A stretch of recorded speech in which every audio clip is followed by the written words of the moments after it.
I took my 30-year-old daughter a couple weeks ago down to Southern Maryland, where I lived with her mom, and she's my eldest daughter, in 1996.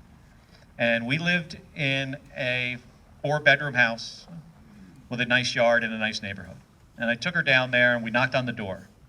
And the guy I sold the house to was a retired Navy guy. He bought it from us in 1998, and he still owns that house today, and he's retired. And he was very happy to see me, and he let us come in, and I showed my daughter around the house and into the backyard. We walked around a little bit, and then we got in the car. And I did not expect this reaction.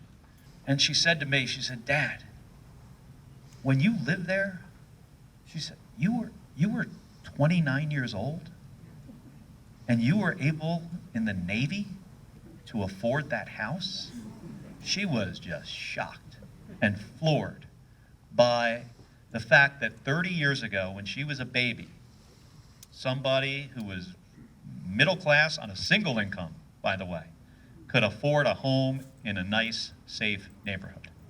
That is out of reach for so many young people today, for a lot of reasons. One of the reasons is, through tax policy, we have transferred an enormous amount of wealth from hard-working Americans to the wealthiest Americans. If you adjust for inflation, if you go back to when Ronald Reagan was president, and you adjusted for inflation to get to today, the richest person today would be worth about $15 billion, not $150 billion, or actually in some people's cases, north of that by a lot.